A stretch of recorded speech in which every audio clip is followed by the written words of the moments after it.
September 27th, 2019. We leave our summer slip in Norwich, Connecticut, and head up the river, down the Sound and up the river to our winter storage area. I know it looks like we're not moving, but we actually are moving at about 10 knots right here. The air was that still, and the water was that calm that morning. It's 8 a.m., pretty early, and we didn't see very many boats that day, but you can just perceive the water moving. We're actually moving at about 10 knots here.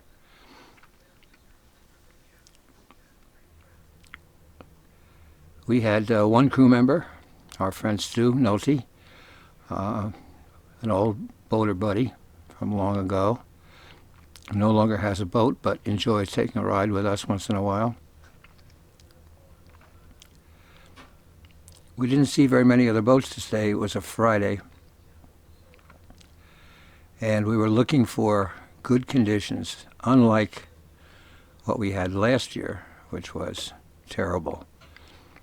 And it was exactly 30 days later, October 30th, that we left last year to do this trip.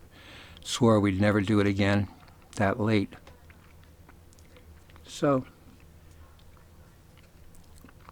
we gathered our stuff, took off our winter coats and gloves and hats,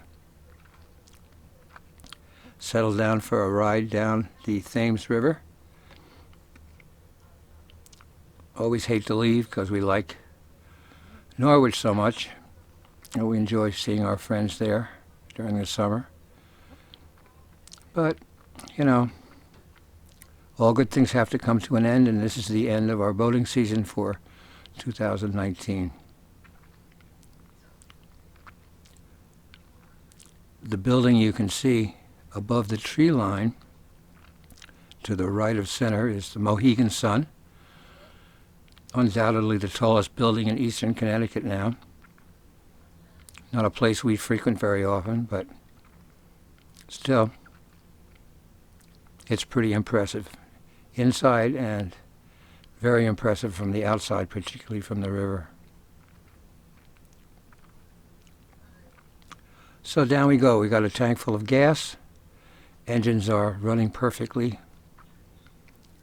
Not too much stuff to take off the boat this year, but still quite a lot. Frances is not along on this trip because she's got a little trouble with her legs, and getting off the boat at Portland with their kind of tippy docks that they have is hard for her and a little bit dangerous. So we don't want to have to haul her out of the water. So she stayed home, and we took this trip by ourselves. It was probably the nicest boating day of the year. But we've bored you enough with the upper Thames River, so let's get ready to get out on Long Island Sound and see what the conditions are like down there. If they're like this, we're going to have a great day.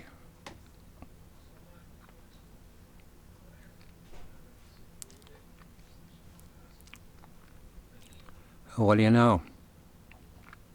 Conditions were predicted to be 1 to 2 feet, wind from the north, west changing to the north in the afternoon, and they were hardly 2 feet. The entire trip looked just like this. We didn't see any other boats except the ferry to Greenport, and he was way off in the distance. So you could leave the wheel just as it was, and the boat would steer itself, stay right on course, which is not what usually happens. That's the first boat we saw coming out, somebody taking off from work. There's where we go, incidentally. That's this section of our trip in the Sound, Long Island Sound. And that boat's one of the few wakes we saw all day long. And that was somebody out there playing hooky, taking his friends for a ride on a nice little trawler. If you know this part of the sound, you know that that building we're looking at up there is Old Saybrook Light, the outer light. And we're going to turn to the right, to the left of that no wake buoy that you just saw, and turn and go up the Connecticut River.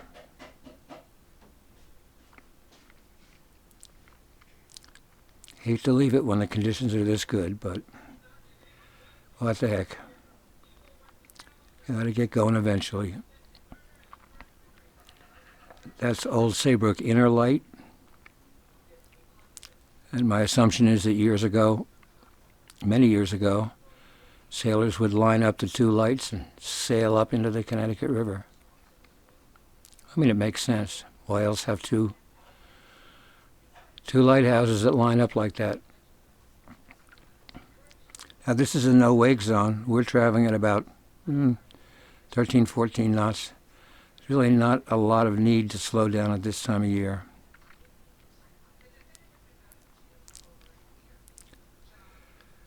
This is 10 miles later up the river. This is Essex, one of the really nice communities on the river. Not a lot of places to tie up here, but a lot of boats moored here and lots of sailboats.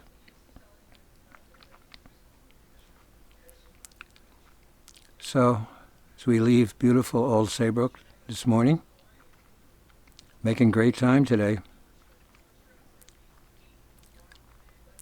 Hoping to see some fall foliage, but there wasn't much. It's still kind of early. September's still early for the lower river.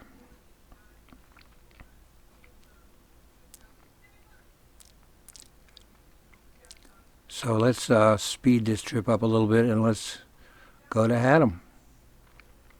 Coming right up.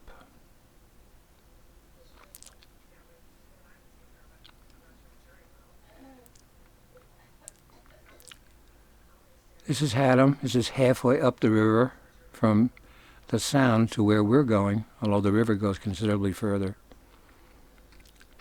That's the East Haddam swing bridge that you see in front of us. People drive from all over to see it. I'm not quite sure why. And to the right, the Goodspeed Opera House, right there. Old Victorian building. It's got a theater inside. It's beautiful. One of our favorite places. As we approach the bridge, somebody who runs one of those little tour boats, who was docked by the side of the river, called us on our radio and told us we were going too fast. I assume we spilled his beer. I didn't think we were going too fast, and I've been here probably longer than he has, so we continued to motor under the bridge.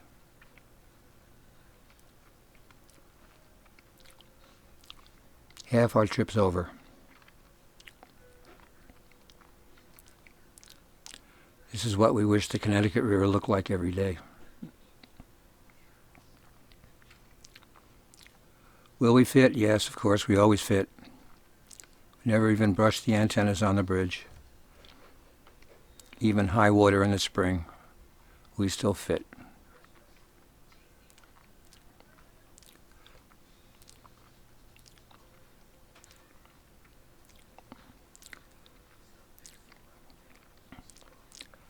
That's about the end of the the no-wake zone. And before you know it, it's the next day, and we're back down in Norwich to remove all of our belongings from the dock. That's not much. That's our hose, our boarding steps, and our fenders that run along the side of the dock. We bought these boarding steps this year. They have four steps, and they make it a lot easier for Francis to get on the boat since we have real high combings on the side. I have it screwed down to the dock so that it doesn't walk during the summer. I probably wouldn't, but might as well be safe than be sorry. The nice part about this set of stairs It has removable handles that come down the side. And if you look carefully, we're going to turn it over. The bottom step is removable. It's held on by 4 bolts. So we can remove it and fit it in the back of our station wagon without any trouble. So the old captain will unscrew the bolts and remove the bottom step, drag it up to the station wagon. Not moving very fast today, as you can see.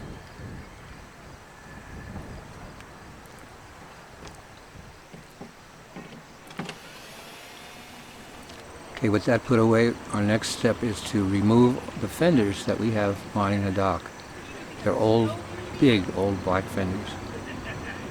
One of which I think we liberated from some boatyard. The other couple we acquired someplace over the years, I don't know where. They hold air beautifully. They stay in the water all summer long. And they cushion us from that concrete dock. When we started tying up at this marina, I guess about 10 years ago,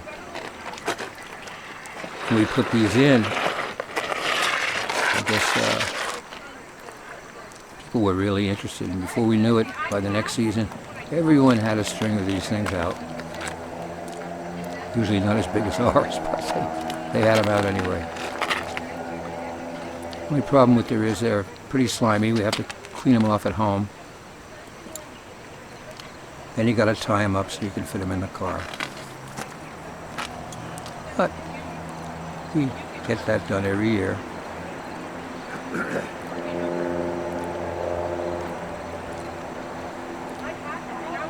And finally we're finished. And back to the boat, which is now in Portland, all tied up, loaded with pink antifreeze. And our tank on the side there, we use to winterize the engines. There are all the pink soldiers lined up for us. First thing we have to do today is to winterize the freshwater tank, which takes a while because you got to run it all through the water heater as well. Then we found that didn't pump very well, discovered a kink in the hose from the water tank to the pump, and repaired that. And then we got pretty good water flow after that. Works fine. And then we started doing what we do best, loading stuff onto the boat, and today loading stuff off the boat. We have a lot of stuff.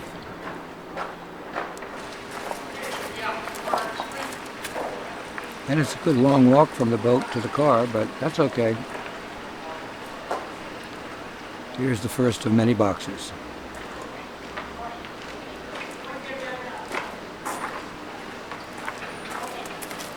But by the time we got ready to leave, it was starting to look like a winter storage yard. All we got to do is wait for winter now and get ready for next season.